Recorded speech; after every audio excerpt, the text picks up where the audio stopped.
ഭയങ്കര സ്പീഡ്. എനിക്ക് സത്യം പറഞ്ഞിട്ട് പേടിയാവുന്നുണ്ട്. മുടി ഞാൻ അതേപോലെ പറ്റ വെട്ടി സിമിലാരിറ്റി ആവുമല്ലേ. ഈ അമേരിക്കൻ എന്ന് പറയുന്ന ഈ സാധനത്തിലാണ് നമ്മളിപ്പോൾ കയറിയത്. BMW S1000RR. ഇതാണ് വീട്. കൊള്ളാട്ടോ, അടിപൊളിയാണല്ലോ. ഇത് paniyaram. Thank you so much. എവിടെ? Good morning. ന്യൂയോർക്ക് നഗരത്തോട് വിട പറയാൻ സമയമായി. യെസ്, അപ്പം ഗുഡ് ബൈ ന്യൂയോർക്ക് പറഞ്ഞിട്ട് നമുക്ക് പോകാം ഫിലഡൽഫിയ വഴി വാഷിംഗ്ടണിലേക്ക്. യെസ്, അപ്പം ഞാൻ പോകുന്നു വാഷിംഗ്ടണിലേക്ക്.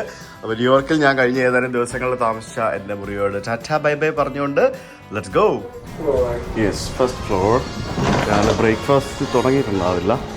സോ ബ്രേക്ക്ഫാസ്റ്റ് കഴിക്കാൻ സമയം ലഹിയെ നമുക്ക് ചെക്കൗട്ട് ചെയ്തിട്ട് നേരെ ടാക്സി എടുത്തിട്ട് നൽകും. Good morning.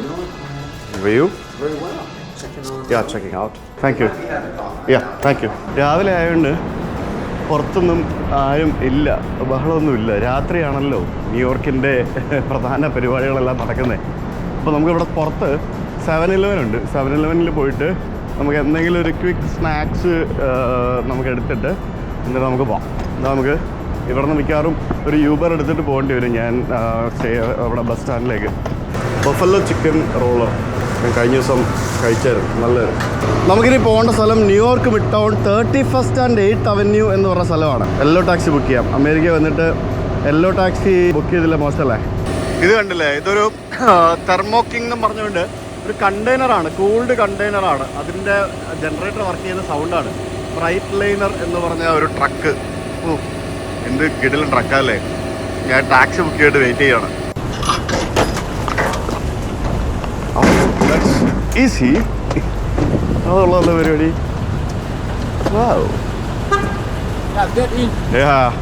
Thank you. അത് കൊള്ളാമല്ലോ പരിപാടി. ഈ വണ്ടിക്കകത്ത് പരസ്യമൊക്കെ കാണിക്കുന്നുണ്ടല്ലോ, എനിക്ക് വിത്ത് സൗണ്ട് പരസ്യം തിരികത്ത്.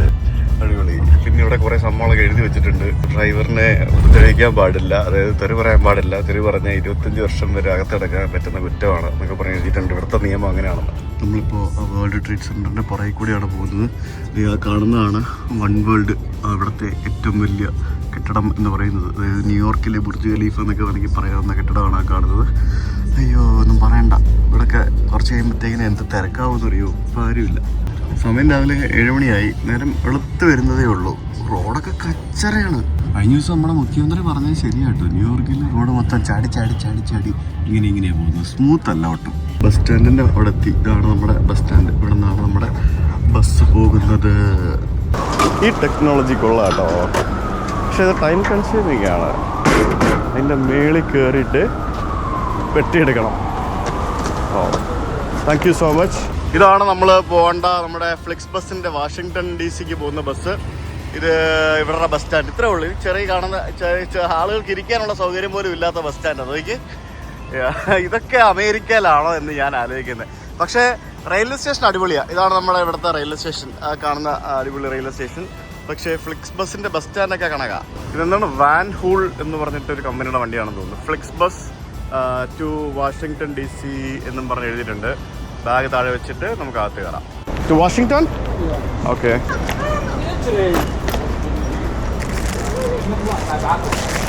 ബാഗും പരിപാടികളൊക്കെ നമ്മൾ തന്നെ എടുത്തു വെക്കണം ഗൈസ്.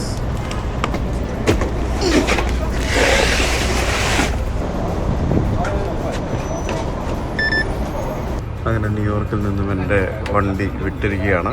ഇവിടുന്ന് ഏകദേശം 350 കിലോമീറ്ററാണ് എനിക്ക് വാഷിങ്ടൺ DC പോകാനുള്ളത്. ഇതിന് പോകാനായിട്ട് എനിക്ക് ബസ്സിനായത് ഏകദേശം 2500 രൂപയാണ്. 2500 രൂപ എന്ന് പറയുമ്പം അത് ആക്ച്വലി അഫോർഡബിൾ ആണ്. ഞാൻ നേരത്തെ ബുക്ക് ചെയ്തുകൊണ്ടാണ് അത്ര ആയത്. ലാസ്റ്റ് സമയമാകുമ്പോഴത്തേക്കിനും അതിൽ കൂടുതലാവും. ഈ 2500 തന്നെ ഏകദേശം ഒരു 400 രൂപ ഈ ഫ്രണ്ട് സീറ്റ് ബുക്ക് ചെയ്യുന്നതിന് വേണ്ടി എനിക്ക് ആയതാണ്. ഫ്രണ്ട് സീറ്റിന് ഏകദേശം 400-500 രൂപ എക്സ്ട്രാ കൊടുക്കേണ്ടി വരും. നമ്മളിപ്പോൾ ഒരു ടണലിൽ കയറാൻ വേണ്ടി പോവാണ്. കാരണം നമുക്ക് ഈ ഹഡ്സൺ നദി കുറുകെ കിടക്കണമല്ലോ. അപ്പോൾ കുറുകെ കിടക്കണമെങ്കിൽ നമുക്കൊരു ടണലിൽ കൂടെ പോകണം. അപ്പോൾ ഏതോ ഒരു ടണലിലേക്ക് കുറേ ബസ്സുകളൊക്കെ വന്ന് കയറുന്നുണ്ട്. ഇത് എന്ത് വണ്ടിയാണ്? ഇതൊക്കെ ഇവിടുത്തെ ബസ്സാണെന്ന് തോന്നുന്നു കേട്ടോ.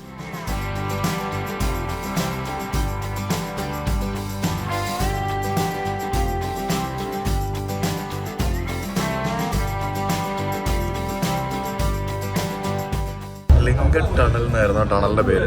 ആ ടണലിൽ കയറിയിട്ട് നമ്മൾ ഇപ്പുറത്തെ ന്യൂജേഴ്സി എന്ന് പറഞ്ഞ സംസ്ഥാനത്തേക്ക് എത്തിയിരിക്കുകയാണ്. അങ്ങ് ന്യൂയോർക്ക് നമുക്ക് കാണാം. കണ്ടോ, ഇവിടുന്ന് വരും. ഇവിടെ ഇങ്ങനെ വരുമ്പോഴത്തേക്കും നമുക്ക് ആ ന്യൂയോർക്കിൻ്റെ ഒരു വ്യൂ ന്യൂജേഴ്സിയിൽ നിന്നും ന്യൂയോർക്കിലേക്ക് പോകാനുള്ള ആൾക്കാരുടെ ട്രാഫിക്കാണ് അപ്പുറത്ത് കാണുന്നത്. അതിൽ തന്നെ ബസ്സുകൾ പോകാനായിട്ട് ട്രാഫിക് സ്കിപ്പ് ചെയ്ത് ഇപ്പുറത്തുകൂടെ വേറെ ട്രാക്ക് പണിതിരിക്കുക. കാരണം ഈ ടണൽ കുറുകെ കടന്ന് പോകണ്ടേ. എന്തോരം ബസ്സുകളാണെന്ന് നോക്ക്. ഓ എൻ്റെ ദൈവമേ, ന്യൂയോർക്ക് എക്സ്പ്രസ് എന്നൊക്കെ പറഞ്ഞുകൊണ്ട് കുറേ ഏതോ ഒരു ബസ് കമ്പനിയുടെ ബസ്സാണ്. ഇയാൾ ഭയങ്കര സ്പീഡിലാണ് പറപ്പിച്ചുകൊണ്ടിരിക്കുന്നത്. ഭയങ്കര സ്പീഡ് എന്ന് പറഞ്ഞാൽ ഭയങ്കര സ്പീഡ്. എനിക്ക് സത്യം പറഞ്ഞിട്ടിരുന്ന് പേടിയാവുന്നുണ്ട്. അതുപോലെ സ്പീഡും സൗണ്ടും ഒക്കെ ആയിട്ട് പുള്ളിക്ക് വട്ടുപിടിച്ചല്ലോ കേട്ടോ ഓടിക്കുന്നത്.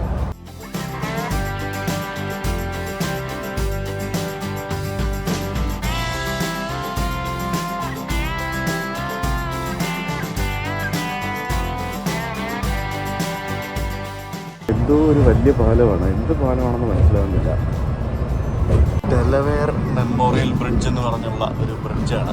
ഒരു ഡെലവെയർ നദിയുടെ മുകളിലൂടെ പോകുന്നൊരു ബ്രിഡ്ജാണ്. ആ ലോറിയുണ്ട്, അടിപൊളി ലോറിയാണ്. ഓൾവോട്ടർ ട്രക്ക്, ഗംഭീര പാലം.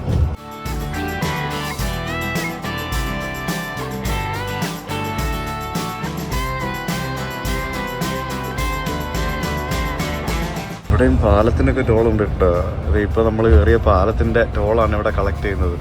പക്ഷേ ടോൾ പ്ലാസയിലൂടെ ഇങ്ങനെ വെറുതെ വണ്ടി ഓടിച്ച് പോയാൽ മതി. ഇവിടെ നിർത്തുമൊന്നും വേണ്ട, ഇങ്ങനെ വണ്ടി ഓടിച്ച് പോയാൽ മതി കേട്ടോ. ഇവിടെ ഹൈവേ ഒന്നും ഒരു രക്ഷയില്ല. ഭയങ്കര വലിയ ഹൈവേ ആണ്, അതുപോലെ തിരക്കുണ്ട്. ഈ ബസ്സുണ്ടല്ലോ, ഇയാൾ എന്നാ ഓടിയിലാണെന്നറിയോ? ബസ് ഫുൾ ആൾക്കാരാണ്. എൻ്റെ പൊന്നെ, ഇരുന്ന് മടുത്ത് സത്യം പറഞ്ഞാൽ. 2.5 മണിക്കൂർ കഴിഞ്ഞ് ഒരു പെട്രോൾ പമ്പിൽ വാഷ്റൂം ബ്രേക്കിന് നിർത്തിയതാണ്. ഈ വണ്ടി മറ്റേ മസച്യൂസെറ്റ്സ് എന്ന് പറഞ്ഞ സ്റ്റേറ്റിൽ രജിസ്റ്റർ ചെയ്ത വണ്ടിയാണ്.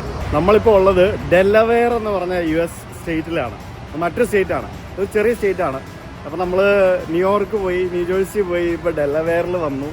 അപ്പോൾ ഇനി നമ്മൾ വാഷിങ്ടൺ ഇറങ്ങിയിട്ട് പെൻസിൽവാനിയയ്ക്ക് പോകും. അത് വേറെ സ്റ്റേറ്റാണ്, അവിടെയാണ് എൻ്റെ ചേട്ടൻ താമസിക്കുന്നത്. ഈ വാഷിങ്ടൺ DC എന്ന് പറയുന്നത് ഒരു സ്റ്റേറ്റ് അല്ല, അതൊരു ഇതിൻ്റെ ക്യാപിറ്റൽ ടെറിട്ടറിയാണ്. പെൻസിൽവാനിയ എന്ന് പറഞ്ഞൊരു സ്റ്റേറ്റാണ്. വാഷിങ്ടൺ എന്ന് പറഞ്ഞൊരു സ്റ്റേറ്റ് ഉണ്ട്, അതങ്ങ് കാനഡയുടെ അടുത്ത് മേളിൽ. അങ്ങനെ മൊത്തം 50 സ്റ്റേറ്റ്സ് ഉണ്ട് ഇവിടെ. ഇതൊരു വലിയ ഒരു ഫുഡ് കോർട്ടാണ്.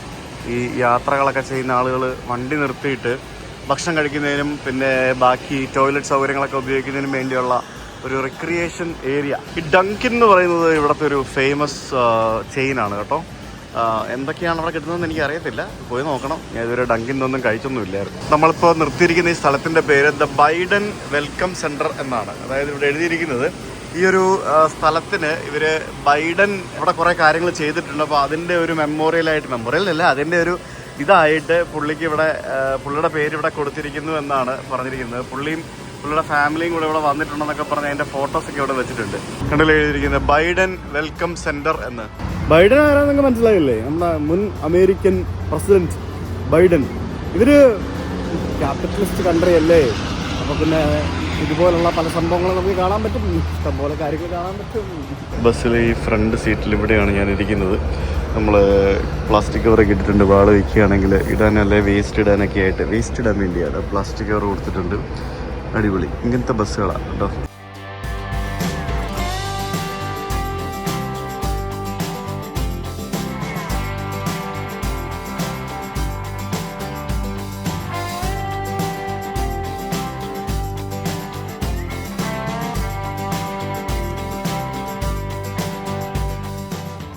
നമ്മളിപ്പോൾ ബാൾട്ടിമോർ എന്ന് പറഞ്ഞൊരു സ്ഥലത്തെത്തി. ഒരു ടണലൊക്കെ കടന്ന് ഇങ്ങനെ പോവാണ്. ടോൾ പ്ലാസ വന്നു. ഇഷ്ടംപോലെ ടോൾ പ്ലാസകളുണ്ട് കേട്ടോ. നമ്മളിപ്പോൾ സ്റ്റേറ്റ് ഓഫ് മേരിലാൻഡ് എന്ന് പറഞ്ഞ് മേരിലാൻഡ് എന്ന് പറയുന്ന ഒരു സംസ്ഥാനമുണ്ട്. ആ സംസ്ഥാനത്തിലൂടെയാണ് ഇപ്പോൾ പോയിക്കൊണ്ടിരിക്കുന്നത്.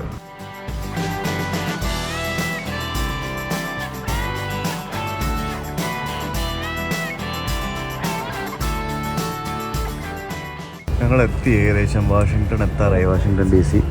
അപ്പോൾ ഇവിടെ എത്തിയപ്പോഴത്തേക്കിനും ഇത് കണ്ടില്ലേ, ചെക്കേഴ്സ് എന്ന് പറഞ്ഞിട്ടൊരു നല്ലൊരു കിടിലൻ ഡിസൈനിലുള്ള ഒരു ബർഗർ ഫ്രൈസ് കോളാസ്.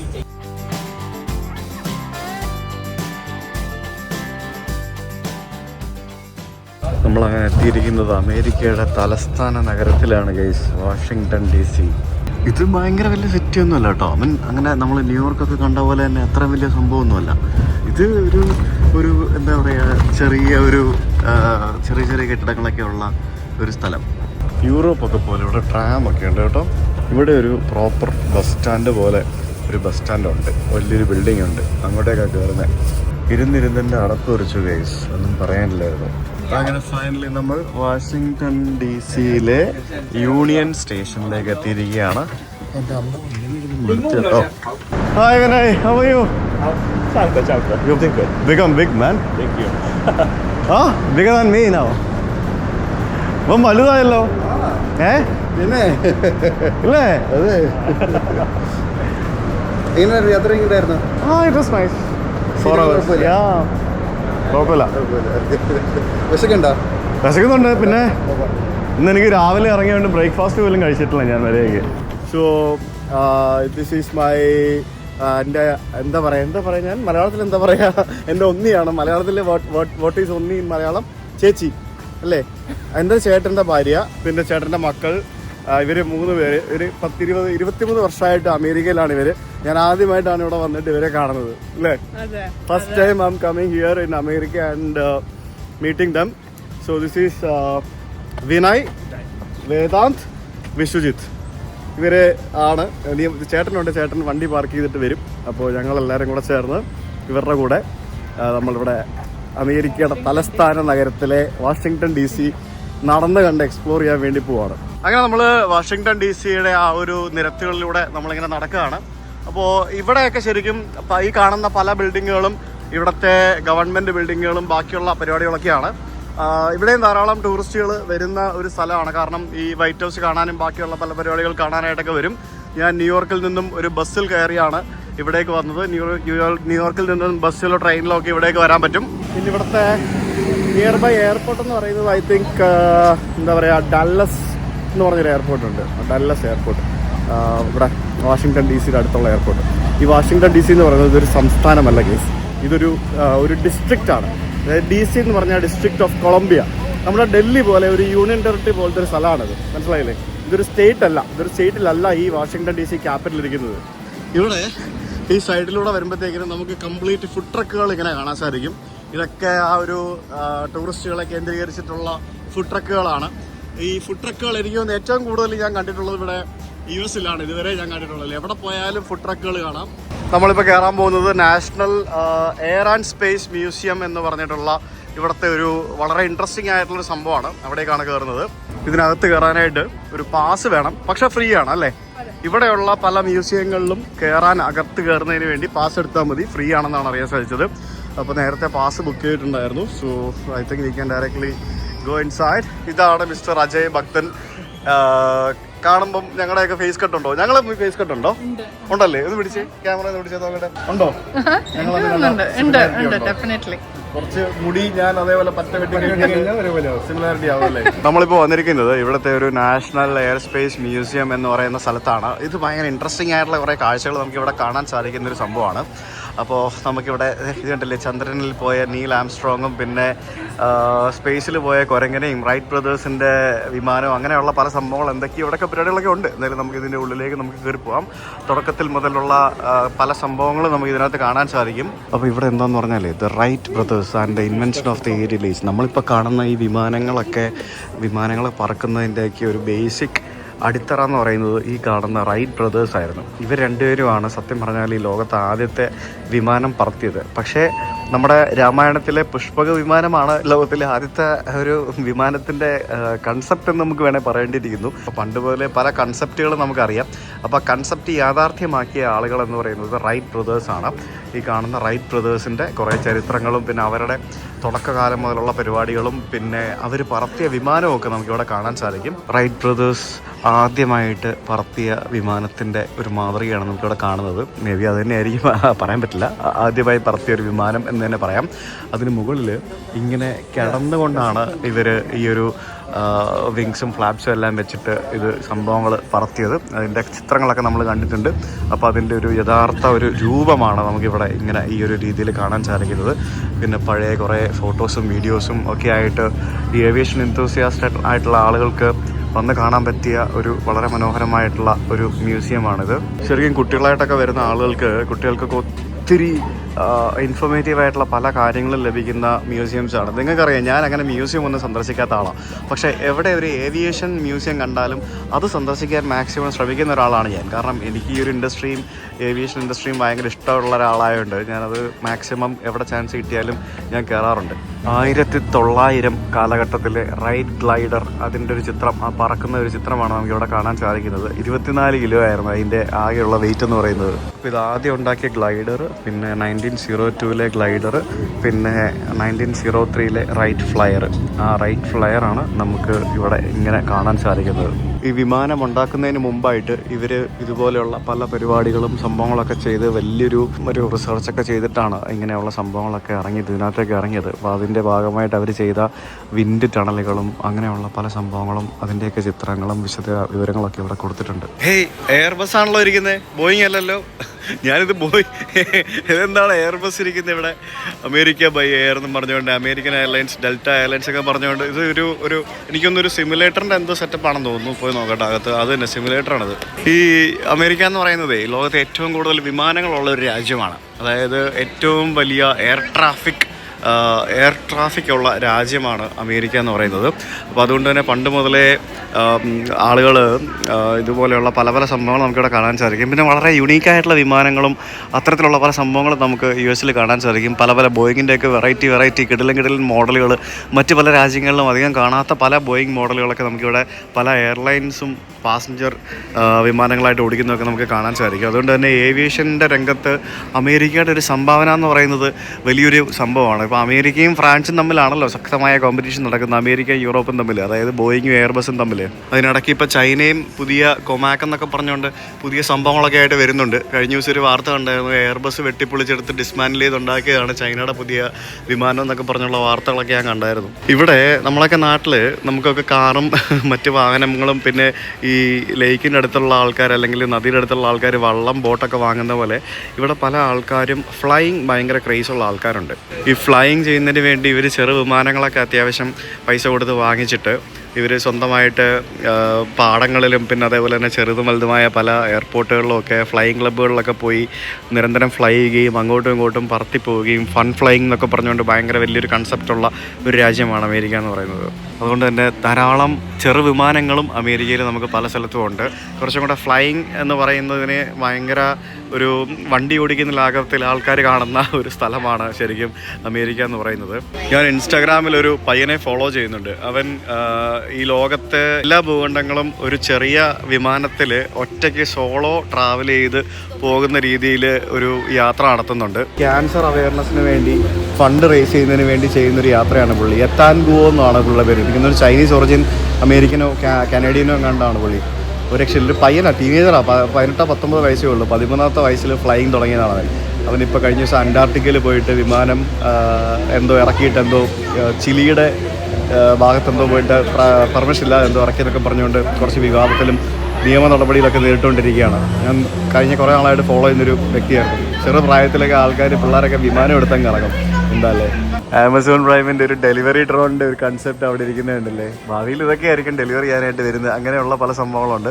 അപ്പോൾ ഇതുപോലെ ചെറുത് ഇവിടെ DJ ഇല്ല കേട്ടോ, വേറെ ഏതോ കമ്പനികളുടെയൊക്കെ ഡ്രോണാണ് ഇരിക്കുന്നത്. DJ ഇല്ല, ഞാൻ DJ ഉണ്ടാവുമെന്നൊക്കെ കരുതി. DJ ആണ് ഗൈസ്, നോക്കൂ. എന്നാണ് ഞാൻ വെറുതെ അണ്ടർ എസ്റ്റിമേറ്റ് ചെയ്യാൻ പാടില്ല. DJയുടെ ഡ്രോണാണ് ഇരിക്കുന്നത്.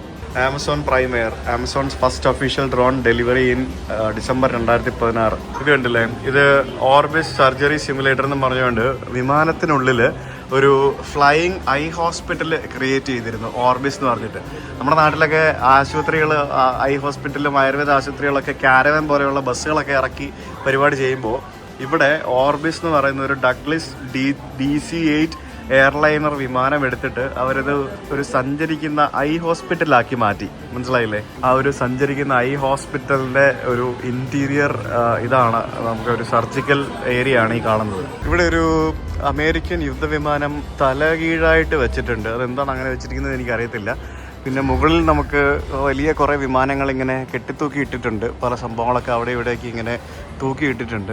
1903 റൈറ്റ് ബ്രദേഴ്സ് വിമാനം കണ്ടുപിടിച്ച് കഴിഞ്ഞു. അത് കഴിഞ്ഞപ്പോഴത്തേക്കിനും എല്ലാവരുടെയും മനസ്സിൽ വരുന്നൊരു ചോദ്യമാണ്, ഏതായിരിക്കും ലോകത്തിലെ ആദ്യത്തെ പാസഞ്ചർ വിമാന കമ്പനി, അതായത് ഇപ്പോൾ എയർ ഇന്ത്യ, എമിറേറ്റ്സ് എന്നൊക്കെ പറയുന്ന പോലെ ലോകത്തിലെ ആദ്യത്തെ വിമാന കമ്പനി ഏതായിരിക്കും ഈ ആളുകളെ കൊണ്ടുപോകുന്നത് എന്നുള്ളൊരു ചോദ്യം എൻ്റെ മനസ്സിൽ വന്നു. അതിനുള്ള ഒരു ഉത്തരമാണ് ഇവിടെ നമുക്ക് കാണാൻ സാധിക്കുന്നത്. 1914 ജനുവരി 1 സെയിൻറ്റ് പീറ്റേഴ്സ്ബർഗ് താംപ എന്ന് പറഞ്ഞ റൂട്ടിൽ 18 മൈൽ ദൂരം 23 മിനിറ്റ് എടുത്ത് യാത്ര ചെയ്തുള്ള ആദ്യത്തെ വിമാനത്തിൻ്റെ ഡീറ്റെയിൽസ് ആണ് ഇവിടെ കൊടുത്തിരിക്കുന്നത്. ഒരു ഫ്ലൈയിങ് ബോട്ട് സർവീസ് എന്ന് പറയുന്ന ഒരു സംഭവമായിരുന്നു അത്. അപ്പോൾ നിങ്ങൾക്ക് ഇൻ്റർനെറ്റ് നോക്കിക്കഴിഞ്ഞാൽ കൂടുതലായിട്ട് അതിൻ്റെ ഡീറ്റെയിൽസ് ഒക്കെ കിട്ടും. അതിനുശേഷമാണ് പിന്നീട് നമ്മളിപ്പോൾ കാണുന്ന പല വിമാന കമ്പനികളും വന്നത്. ആദ്യകാലങ്ങളിൽ കൂടുതലായിട്ടും എയർമെയിൽ സർവീസായിട്ട് ഒക്കെയാണ് ഈ വിമാനങ്ങൾ ഉപയോഗിച്ചിരുന്നത്. അതായത് ഈ ഗുഡ്സ് ട്രാൻസ്പോർട്ട് ചെയ്യുന്നതിനും അതേപോലെ തന്നെ കാർഗോ കൊണ്ടുപോകുന്നതിനും മറ്റുമൊക്കെ ആയിട്ടാണ് പലതും ഉപയോഗിച്ചിരുന്നത്. പിന്നീടാണ് പാസഞ്ചർ വിമാനങ്ങളും പാസഞ്ചർ വിമാന കമ്പനികളും ഒക്കെ ഈ ലോകത്ത് പിന്നെ പതുക്കെ വന്നത്. ഇവിടെ നമുക്ക് ഒരു അമേരിക്കൻ എന്ന് പറയുന്ന ഒരു വിമാനത്തിൻ്റെ ഒരു മോഡൽ ഇവിടെ വെച്ചിട്ടുണ്ട്. അപ്പോൾ അതിനുള്ളിലേക്ക് വേണമെന്നുണ്ടെങ്കിൽ കയറി ഇറങ്ങി കോക്പിറ്റൊക്കെ കണ്ടു വരാം. ജനറൽ ഇലക്ട്രിക് എന്ന് പറഞ്ഞിട്ട്, ജനറൽ എന്ന് പറയുന്ന വിമാന കമ്പനി അല്ല, മറ്റേ എൻജിൻ ഉണ്ടാക്കുന്ന കമ്പനിയാണ്. റോൾസ് റോയ്സ് എന്നൊക്കെ പറയുന്ന പോലെ ജനറൽ ഇലക്ട്രിക്കിൻ്റെ ഒരു സെക്ഷൻ മോഡലാണ് ഇവിടെ വെച്ചിരിക്കുന്നത്. അലാസ്ക എയർലൈൻസിൻ്റെ ഒരു വിമാനത്തിൻ്റെ ഒരു പ്രധാന ഭാഗം ഇവിടെ ഇങ്ങനെ വെച്ചിട്ടുണ്ട്. ഇതിനകത്തൂടെ എന്തെങ്കിലും കയറി പോകുന്ന എന്തെങ്കിലും പരിപാടികളൊക്കെ ഉണ്ടാവും. എവിടെ നോക്കിയാലും വിമാനങ്ങൾ കാണാം. അവിടെ എവിടെയും പല തട്ടിലിങ്ങനെ വിമാനങ്ങൾ തൂക്കിയിട്ടിരിക്കുകയാണ്. ഇതെല്ലാം മറ്റേ ട്വിൻ ജെറ്റല്ല, പ്രൊപ്പല്ലർ വിമാനങ്ങളാണ്. ഈ കാണുന്നതൊക്കെ പ്രൊപ്പല്ലർ വിമാനങ്ങളാണ്. മുകളിൽ ആ കാണുന്നത് വേറൊരെണ്ണമാണ്, കണ്ടില്ലേ? അതുകൊണ്ടോ അതിൻ്റെ വിങ്സ് ഒക്കെ കണ്ടില്ലേ? ഭയങ്കര വലിയ വിങ്സ് അല്ലേ? ഇത് വലുതാണ്. അത് ശരിക്കും ഇവിടെ തൂക്കിയിട്ടിരിക്കുന്ന വിമാനങ്ങൾ എന്നൊക്കെ പറയുന്നത് ഇത് ബോയിങ് 247 എന്ന് പറഞ്ഞൊരു വിമാനമാണ്. 1934 ബോയിങ് കമ്പനി ഇറക്കിയ ബോയിങ് 247. നമ്മൾ 747-ഉം 777-ഉം 787-ഉം ഒക്കെ അല്ലേ കണ്ടിട്ടുള്ളൂ. 737 കണ്ടിട്ടുണ്ട്. ഇത് ബോയിങ് 247 എന്ന് പറഞ്ഞ വിമാനം. പിന്നെ അവിടെ മേളിൽ കാണുന്നത് ഡഗ്ലസ് DC-3. പിന്നെ അവിടെ ഉള്ളത് 583 മോട്ടർ എന്നൊക്കെ പറഞ്ഞിട്ട് ഏതൊക്കെയാണെന്ന് എഴുതി വെച്ചിട്ടുണ്ട് കേട്ടോ. അപ്പോൾ നമ്മളിവിടെ ഒരു വിമാനത്തിൻ്റെ കോക്പിറ്റ് കാണാൻ വേണ്ടി വന്നിരിക്കുകയാണ്. പണ്ടത്തെ ഒരു വിമാനമാണ്. എനിക്ക് അതിൻ്റെ ആ ഒരു ഇൻസ്ട്രുമെൻറ്റ് പാനലും ബാക്കിയുള്ള സംഭവങ്ങളും അതും ഇതൊക്കെ നമുക്കിവിടെ കാണാം. പിന്നെ പണ്ടത്തെ വിമാനങ്ങളാകുമ്പോഴത്തേക്കിനും എല്ലാം ഇഷ്ടംപോലെ കൺട്രോൾസും പരിപാടികളൊക്കെ ഉണ്ടാവുമല്ലോ. അതൊക്കെയാണ് അവിടെ നമുക്ക് കാണാൻ സാധിക്കുന്നത്. പിന്നെ അതിൻ്റെ സീറ്റുകൾ DC-7 എന്ന് പറയുന്ന ഒരു വിമാനമായിരുന്നു. അങ്ങോട്ടും ഇങ്ങോട്ടും നോക്കിയിരിക്കാവുന്ന തരത്തിലുള്ള സീറ്റുകൾ. പിന്നെ ഇത് ടോയ്ലറ്റായിരിക്കും. എന്തായാലും പണ്ടൊക്കെ ശരിക്കും ഭയങ്കര ലക്ഷറി ആയിരുന്നല്ലോ. ടോയ്ലറ്റൊക്കെ ഉണ്ടോ? വിമാനത്തിൽ ടോയ്ലറ്റ് ഒന്നുമില്ലല്ലോ, ലവറ്ററി എന്നല്ലേ പറയുന്നത്. ലവറ്ററി. ഈ അമേരിക്കൻ എന്ന് പറയുന്ന ഈ സാധനത്തിലാണ് നമ്മളിപ്പോൾ കയറിയത്. ഇതിൻ്റെ ഡിസൈനൊക്കെ കണ്ടില്ലേ? ഒരു എൻറ്റയർലി ഒരു ഡിഫറെൻറ്റ് ടൈപ്പ് അല്ലേ. അപ്പോൾ ഇവിടെ നമുക്ക് എയർബസിൻ്റെ കുറേ സംഭവങ്ങൾ കാണാം. എയർബസ് 320 വിമാനങ്ങളെ പറ്റിയുള്ള പരിപാടികൾ. പിന്നെ computer revolution in the cockpit. അതായത് ഈ പണ്ടത്തെ നമ്മളിപ്പോൾ കയറി കണ്ട വിമാനത്തിലാണെങ്കിൽ പോലും നമ്മൾ എന്തോരം മെഷീൻസും സ്വിച്ചുകളും ബാക്കിയുള്ള സംഭവങ്ങളും എക്യുപ്മെൻറ്റ്സ് ഒക്കെ കണ്ടില്ലേ? അതൊക്കെ മിനിമലൈസ് ചെയ്ത് സിമ്പിളാക്കി കമ്പ്യൂട്ടർ റെവല്യൂഷൻ വന്നതോടുകൂടി ഇതൊക്കെ ചെറുതാക്കി കൊണ്ടുവന്ന് മിനിമൽ സംഭവങ്ങളാക്കി. എന്നിട്ടും സ്വിച്ചുകളും ബാക്കി സംഭവങ്ങളും ഉണ്ട് ഇപ്പോഴും. ആ സ്വിച്ചുകളൊക്കെയാണ് പ്രശ്നക്കാരാവുന്നതെന്നാണ് പറയുന്നത് അല്ലേ.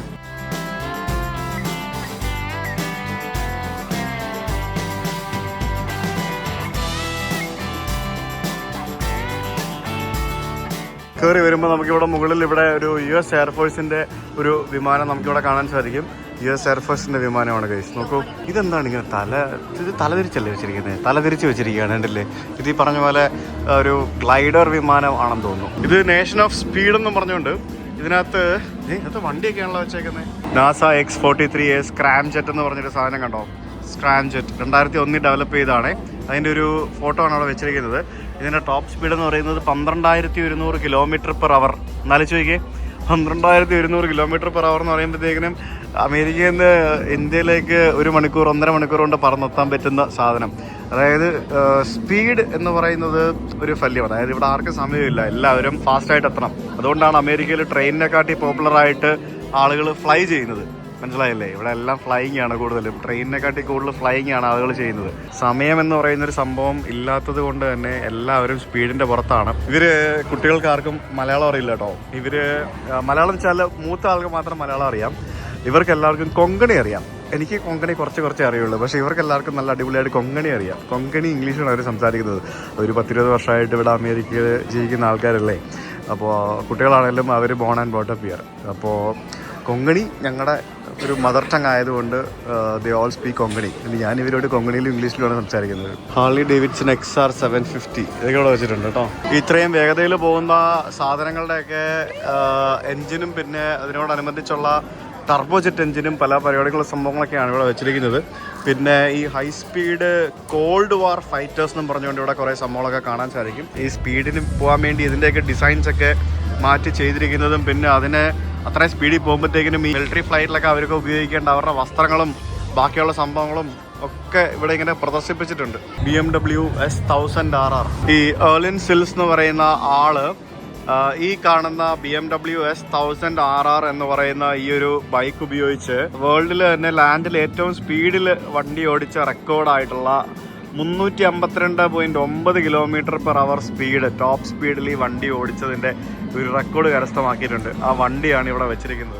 ഈ കാണുന്ന 8 സിലിണ്ടറുള്ള V8 എഞ്ചിൻ ഉപയോഗിച്ച് നിർമ്മിച്ചിരിക്കുന്ന കർട്ടിസ് V8 എന്ന് പറഞ്ഞ ഈ ഒരു ബൈക്ക് 1907 218 km/h ടോപ്പ് സ്പീഡിൽ ഓടിച്ചു എന്നാണ് പറയുന്നത്. അങ്ങനെ ഇവിടുത്തെ സ്പീഡും സ്പീഡ് റെക്കോർഡുകളും അതിനുവേണ്ടി ഉപയോഗിച്ച പല വാഹനങ്ങളും സംഭവങ്ങളൊക്കെയാണ് ഈ ഒരു ഇതിനകത്ത് വെച്ചിരിക്കുന്നത്. ഈ കാണുന്ന സംഭവം കണ്ടല്ലേ, ഇത് മാഴ്സിൽ ഇറങ്ങിയ ഒരു റോവറാണ്. അതായത് മാഴ്സ് സയൻസ് ലബോറട്ടറി റോവർ എന്നാണ് പറയുന്നത്. 2012 ഇത് മാഴ്സിലിറങ്ങി. അതായത് മാഴ്സിലെ ഭൂമിശാസ്ത്രപരമായിട്ടുള്ള പല കാര്യത്തെപ്പറ്റി പഠിക്കുന്നതിന് വേണ്ടി 2012 ഇറങ്ങിയ 1000 കിലോഗ്രാം ഭാരമുള്ള യന്ത്രമാണ് ഈ കാണുന്നത്.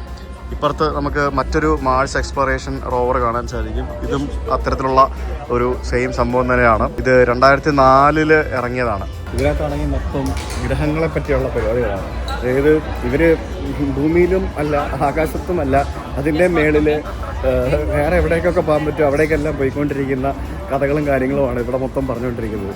മുകളിലേക്ക് വരുമ്പോഴത്തേക്കിനും നമുക്ക് അവിടെ തൂക്കിയിട്ടിരിക്കുന്ന വിമാനങ്ങൾ നമുക്കിങ്ങനെ വ്യക്തമായിട്ട് കാണാൻ സാധിക്കും. കൊള്ളാമല്ലേ അത്? ഓരോന്നിനും സെപ്പറേറ്റ് സെഷൻ ഉണ്ട്. ഇത് ഡെസ്റ്റിനേഷൻ 3 എന്നും പറഞ്ഞുകൊണ്ട് ചന്ദ്രനിലേക്കുള്ള യാത്രകളുടെ കഥകൾ പറയുന്ന സ്ഥലമാണ്. ഇത് ചന്ദ്രനിൽ പോയി ഇറങ്ങിയിട്ട് അങ്ങോട്ടും ഇങ്ങോട്ടും കൊണ്ടുപോകുന്നതിന് വേണ്ടിയുള്ള ഒരു റോവിങ് എക്സ്പ്ലോററാണ് ഈ കാണുന്നത്. അപ്പോളോ 16, 15, 17 എന്നൊക്കെ പറഞ്ഞ അവസാനത്തെ അപ്പോളോ മിഷൻസ് ഒക്കെ അത്യാവശ്യം ലെങ്തി ആൻഡ് പല അച്ചീവ്മെൻറ്റ്സ് ഒക്കെ നിറഞ്ഞ സാധനമായിരുന്നു. നമ്മുടെ ചന്ദ്രയാനും പോയിട്ടില്ലേ ചന്ദ്രനിൽ? നമ്മൾ ഈ ചന്ദ്രനിലേക്കും മറ്റൊക്കെ ഈ റോക്കറ്റ് വിക്ഷേപിക്കുമല്ലോ. റോക്കറ്റ് വിക്ഷേപിക്കുന്നതിൻ്റെ ആ ഒരു സംഭവങ്ങളൊക്കെയാണ് നമുക്കിവിടെ കാണുന്നത്. അപ്പോൾ അതിൻ്റെ ഒരു F1 എഞ്ചിൻ്റെ ഒരു പാർട്സ് അവിടെ എടുത്ത് കുറച്ച് സൂക്ഷിച്ച് വെച്ചിട്ടുണ്ട്. ഇത് ജെമിനി 7 എന്ന് പറയുന്ന ചന്ദ്രനിൽ പോയ ഒരു സംഭവമാണ് ഈ കാണുന്നത്. മെർക്കുറിയുടെ ബിഗ് ബ്രദർ ആണെന്നാണ് പറയുന്നത്. 14 ദിവസം ഈ കാണുന്ന സ്ഥലത്ത് ഇതിനകത്തെ കോക്പിറ്റിൽ, ഈ ക്രാംഡായിട്ടുള്ള കോക്പിറ്റിൽ 14 ദിവസം ഇതിനകത്ത് യാത്ര ചെയ്ത ലോവലും ബോർമാനും ഇരിക്കേണ്ടി വന്നു എന്നൊക്കെയാണ് പറയുന്നത്. ഈ കാണുന്നത് അപ്പോളോ 11ന്റെ കമാൻഡ് മൊഡ്യൂളാണ്. ഇത് അവിടെ പോയിട്ട് തിരിച്ചു വന്ന സാധനമാണ്. ഇതിൻ്റെ അടുത്തേക്ക് വരുമ്പോഴത്തേക്കിനും കാണാം നമുക്ക് ഇതിൻ്റെയൊക്കെ ഓരോരോ സംഭവങ്ങൾ.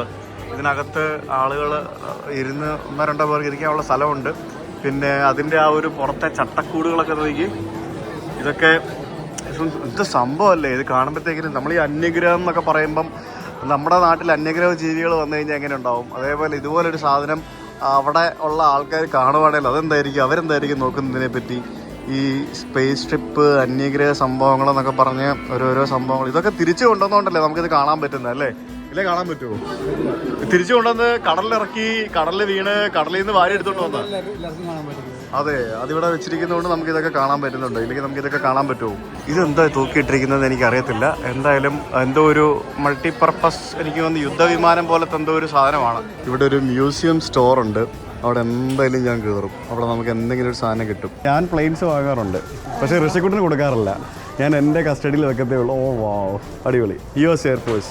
ഇതൊരു Washington DC souvenir, national airspace museum, NASA എവിടെ ശരിക്കും? നാസ അത് മെരിലാൻഡ്. അവിടെ മെറിലാൻഡ് എന്ന് പറയുന്നത് ബോയിങ്ങിന്റെ ഒക്കെ അല്ല, അതെവിടെ? അതിവിടെ അടുത്ത സ്റ്റേറ്റ്. അവിടെയാണ് ഈ നാസയുടെ സ്ഥലങ്ങളൊക്കെ അല്ലേ? അവിടെ ഇതുപോലെ എന്തെങ്കിലുമൊക്കെ ഉണ്ടാവും. അവിടെ കയറണമെങ്കിൽ എളുപ്പമല്ല. മ്യൂസിയം ഉണ്ടാവും, പബ്ലിക് ആക്സസിബിൾ മ്യൂസിയം ഒക്കെ ഉണ്ടാവും. ആണല്ലേ? നമുക്ക് ട്രംപിനെ കാണാൻ പോകാൻ പറ്റുമോ? ഇന്ന് പറ്റില്ല. പുറത്ത് പറയാൻ വേണ്ടി വരുമ്പോൾ കാണാം.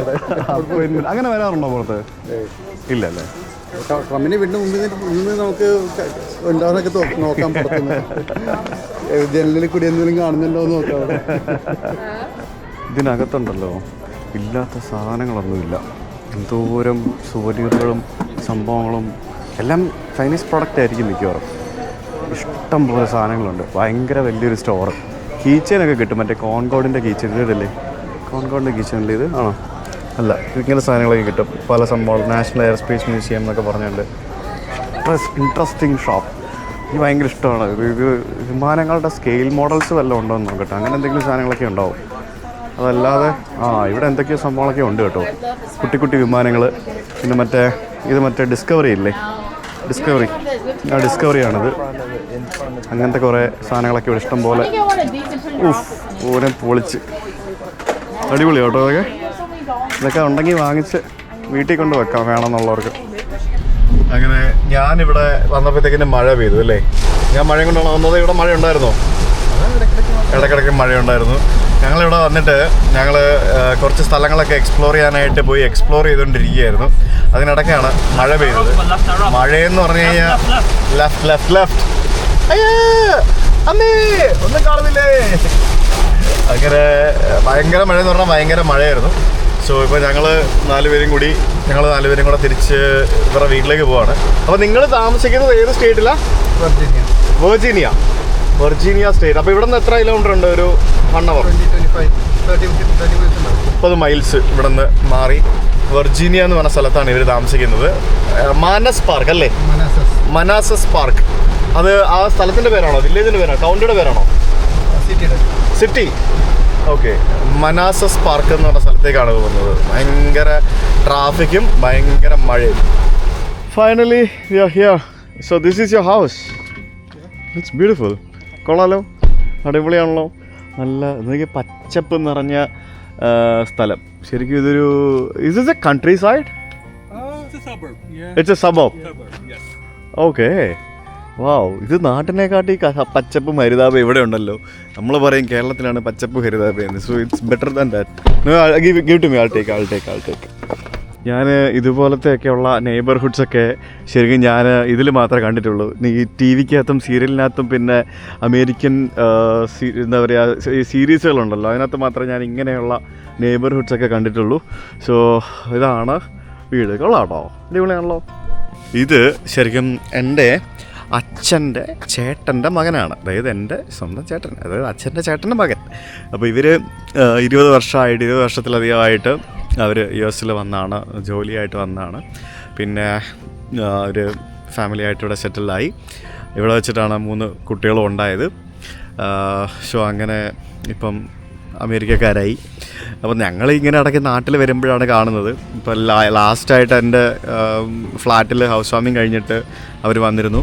പിന്നെ ഓരോ ഫംഗ്ഷനും മറ്റു പരിപാടികൾക്കൊക്കെ ആയിട്ട് ഇവർ നാട്ടിൽ വരുമ്പോൾ കാണും അതേ ഒന്നിയും വന്ന് എല്ലാവരും വന്ന്. നിങ്ങൾ നേരത്തെ എത്തിയെന്ന് പറഞ്ഞിട്ട് സ്ലോ ആയാ? ഞങ്ങളെല്ലാവരും കൂടെ വാഷിങ്ടൺ DC കറങ്ങാനായിട്ട് പോയതാണ് കുറച്ച്. അപ്പോൾ കുറച്ച് സ്ഥലങ്ങളൊക്കെ ഞങ്ങൾ എക്സ്പ്ലോർ ചെയ്തിട്ട് ഞങ്ങൾ തിരിച്ച് ഇവിടേക്ക് വന്നു. എന്തായാലും സംഭവം കൊള്ളാൻ കേട്ടോ. എനിക്ക് ഇഷ്ടപ്പെട്ടു കേട്ടോ. ഈ ഒരു ഏരിയ എനിക്ക് ഇഷ്ടപ്പെട്ടു. ഭയങ്കര അടിപൊളിയായിട്ട് ഇഷ്ടപ്പെട്ടു. This really nice. നിങ്ങൾ നമ്മുടെ നാട്ടിനെക്കാട്ടി പച്ചപ്പ് ഹരിതാപം എന്ന് പറഞ്ഞ സ്ഥലത്താണല്ലോ താമസിക്കുന്നത്. It's very impressive. ഞാൻ പറയായിരുന്നു ഞാൻ ഇങ്ങനത്തെ സ്ഥലങ്ങളൊക്കെ ഇതുപോലത്തെയൊക്കെ ഈ ഒരു സ്ഥലങ്ങളൊക്കെ ഞാൻ ഈ നെറ്റ്ഫ്ലിക്സ് സീരീസിലും TV ഷോസിലും മാത്രമേ കണ്ടിട്ടുള്ളൂ. ഞാൻ ആദ്യമായിട്ടല്ലേ US വരുന്നത്. പിന്നെ ഞാൻ എത്രയും ദിവസം ഉണ്ടായിരുന്നത് ന്യൂയോർക്കിലായിരുന്നു. ഞാൻ ഇതുപോലെ ഒരു ബിൽഡിങ്സ് അല്ലേ, സിറ്റി സൈഡൊന്നും പോയൊന്നുമില്ല. സോ ഇതിപ്പോൾ ഭയങ്കര ഗ്രീനറി, നൈസ് പ്ലേസ്. ഇവിടെ ഒത്തിരി ഇന്ത്യൻസ് ഉണ്ടോ ഈ ഭാഗത്ത്? ഇവിടെ അധികം ഇല്ല. ഇവിടെ ഉണ്ട് കുറച്ച് ഞങ്ങളുടെ ഫ്രണ്ട്സ് ഉണ്ട്. പക്ഷെ ആഷ്ബേൺ അവിടെ അമ്പലങ്ങളൊക്കെ ഉണ്ട് ഞങ്ങളുടെ അവിടെ. ഭയങ്കര വലിയ ഹ്യൂജ് വീടുകളാണ്. ആണല്ലേ? ഇവിടെ എത്ര വർഷമായി നിങ്ങൾ താമസം തുടങ്ങിയിട്ട്? 16 years ആയിട്ട് ഈ വീട്ടിൽ തന്നെ. ഓ വാവ്, ദാറ്റ്സ് നൈസ്. ഓക്കെ. അയ്യോ എൻ്റെ സാധനം താഴ്പേക്ക്. അടിപൊളി. അപ്പോൾ ഈ പച്ചപ്പൊക്കെ ഇതേപോലെ നിൽക്കുമോ വിൻ്ററൊക്കെ ആകുമ്പോൾ? വിൻ്റർ ആവുമ്പോ കുറച്ചൊരു ഇതാവും. ഐസ് വീഴും അവിടെ? പിന്നെ വീഴും, സ്നോ വീഴും. അപ്പോൾ ഈ പച്ചപ്പൊക്കെ പോവില്ലേ? പച്ചപ്പ് പോവും, ഒരു യെല്ലോയിഷ് ഒക്കെ ആവും. എന്നിട്ട് പിന്നെ സമ്മർ ആകുമ്പോഴത്തേക്കും ഇത് വീണ്ടും വരും അല്ലേ? ഇപ്പോഴാണ് നല്ലൊരു മഴയൊക്കെ പെയ്ത് ഇവിടെ ആ ഒരു ഗുഡ് ആംബിയൻസിൽ നിൽക്കുകയാണ്. വാഴയോ? എവിടെ? ഇവിടെ വാഴയൊക്കെ ഉണ്ട്. അത് ശരി. കറിവേപ്പില ഉണ്ടോ? കറിവേപ്പില കറിവേപ്പില പോയി പണ്ട്. ആണല്ലേ? Okay, very good. വാഴയൊക്കെ നിൽപ്പുണ്ട്. പിന്നെ വേറെന്താണ്? വേറെ ഇപ്പോൾ തൽക്കാലം ഒന്നുമില്ല. നമുക്ക് അകത്ത് വിൽ ഗോ ഇൻസൈഡ്. ഗ്യാരേജിൽ ഒരു ലോഡ് സാധനങ്ങളുണ്ടല്ലോ. ഇത് ഇവിടെ ഈ ഗ്യാരേജ് എന്ന് പറയുന്നത് ഇത് ഇവിടെ വണ്ടി അടുത്തെത്തുമ്പോഴത്തേക്കിനും ഗ്യാരേജൊക്കെ തന്നെ തുറക്കും. സെറ്റപ്പ്. Garage is huge. ഇവിടെ എങ്ങനെ വീടിനും സ്ഥലത്തിനൊക്കെ നല്ല വിലയുണ്ടോ കമ്പാരിറ്റീവ്ലി? ഭയങ്കര വിലയാ. ആണോ? പുതിയ വീടായിട്ട് വാങ്ങിച്ചാ? നിങ്ങൾ പണിയിച്ചതാ? നമുക്ക് പണിയിക്കാം. ബിൽഡർ ഉണ്ട്. ബിൽഡർ അടുത്ത് പറഞ്ഞ് നമ്മുടെ റിക്വയർമെന്റ് പറഞ്ഞ് പണിയിപ്പിക്കാൻ പറ്റും അല്ലേ? അവരൊരു ഡിസൈൻ ഉണ്ടാവും. ആ ഡിസൈനിൽ നമുക്ക് പിക്ക് ചെയ്തിട്ട്. ആണോ? ഓ, ദാറ്റ്സ് നൈസ്. ഇത് ലോണ്ടറി റൂം. ഇത് ലോണ്ടറി റൂം. ഓക്കെ. അപ്പം ബെഡ്റൂംസ് ഇത് നിങ്ങളുടെ ബെഡ്റൂം ആണോ? ഓക്കെ. സ്പേഷ്യസ് ആണല്ല. ഇവിടെ പിന്നെ എല്ലാം മറ്റേ ഇതായിരിക്കും അല്ലേ? ഫാബ്രിക്കേറ്റഡ് സംഭവങ്ങളൊക്കെ ആയിരിക്കും അല്ലേ? മെറ്റീരിയൽസ്.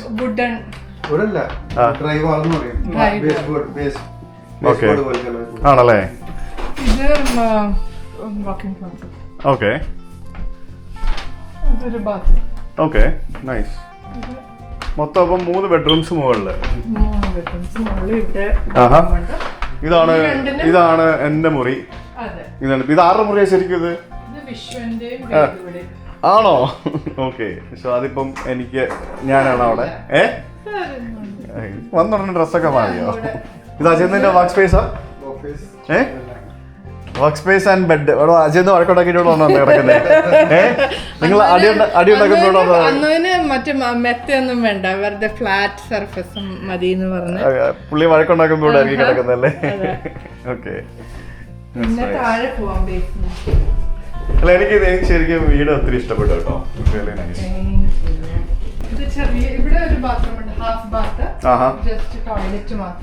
ഓക്കെ. അത് ഇവിടെ മിക്ക സ്ഥലങ്ങളിലും ഉണ്ടല്ലേ? ഈ ഫ്ലോർ ഒക്കെ ഹീറ്റിംഗ് ആണോ? അല്ലല്ലേ?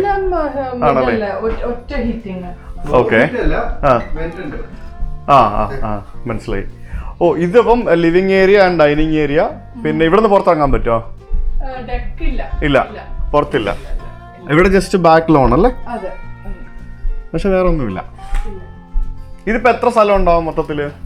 1700 സ്ക്വയർ മീറ്ററോ? അല്ല, സ്ക്വയർ ഫീറ്റോ? ഓ, ഇനി ബേസ്മെന്റ് ഉണ്ടല്ലേ? ഓ, ഇവിടെ പല സ്ഥലത്തും കാനഡയിലും ഉണ്ടെന്ന് തോന്നുന്നു ഇങ്ങനെ ഈ ഒരു ബേസ്മെന്റ് കൺസെപ്റ്റ്. അത് ശരി. അപ്പം ഗ്രൗണ്ട് പ്ലസ് 1 മൈനസ് 1 അങ്ങനെയാണോ? ഇവിടെ തണുപ്പാണോ?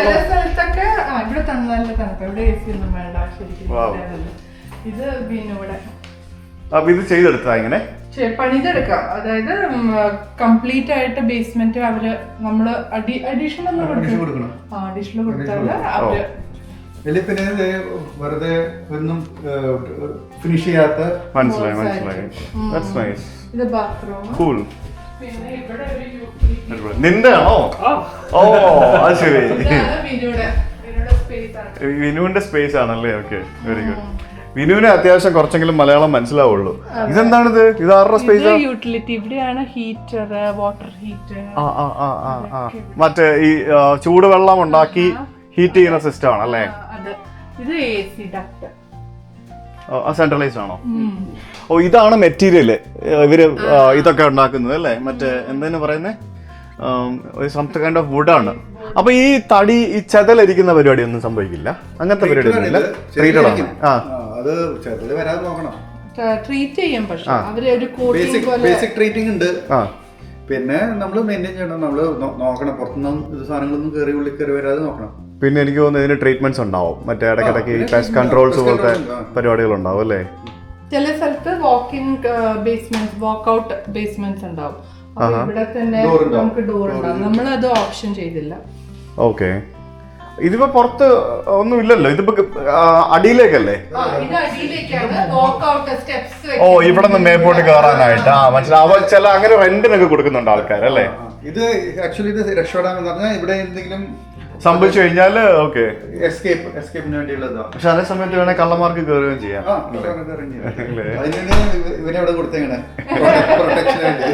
പിന്നെ ഇവിടെ എല്ലാം മറ്റേ വീട് അലാം പ്രൊട്ടക്റ്റഡ് ആയിരിക്കില്ലേ? അങ്ങനെ ഉണ്ടോ? നിങ്ങൾ അങ്ങനെ ചെയ്തിട്ടുണ്ടോ? കാശ് കൊടുത്ത് ചെയ്യിക്കണം. ഓക്കെ, അത് എന്തെങ്കിലും എവിടെയെങ്കിലും സംഭവിച്ചു കഴിഞ്ഞാൽ പോലീസിന് ഇൻഫർമേഷൻ പോകുന്ന രീതിയിൽ ഫോണൊന്നും ചെയ്യണമില്ല. തൊട്ട് മുമ്പിലൊരു വീട്ടില് അവരുടെ ഇവിടെ വീട് പൊളിച്ച് കയറിയിട്ട് ഒന്നും പോലീസ് ഒന്നും വന്നില്ല, അവരുടെ സാധനങ്ങളെല്ലാം പോയി. അപ്പൊ നമ്മൾ ഈ നെറ്റ്ഫ്ലിക്സ് സീരീസ്, ഞാൻ ഈ നെറ്റ്ഫ്ലിക്സ് സീരീസ് കാണുന്ന ഇതൊക്കെ സെക്യൂരിറ്റി ഉണ്ട്, പക്ഷെ അവരെന്തോ അലാം എന്തോ ഡിസ്കണക്ട് ചെയ്തു. ഓക്കെ കൊണ്ടുപോയത്. അപ്പൊ ഓക്കെ, അത് ശരിയാവോന്ന് അറിയില്ല ഇനി. ഓക്കെ, ബെസ്റ്റ് മറ്റേ ക്യാമറ വെക്കുക, അത്രേ ഉള്ളൂ. CCTV അല്ലേ? വീടിന്റെ ചുറ്റും വെച്ച് കഴിഞ്ഞാൽ അപ്പൊ തന്നെ. തോക്കുണ്ടോ? ഇല്ല, ഇവിടെ എല്ലാവർക്കും തോക്കുള്ളല്ലേ? ഇല്ലേ? തോക്കുണ്ടോ? എവിടെ ഋഷി? എവിടെ കാണട്ടെ ഋഷിനെ? എവിടെ? ഗുഡ്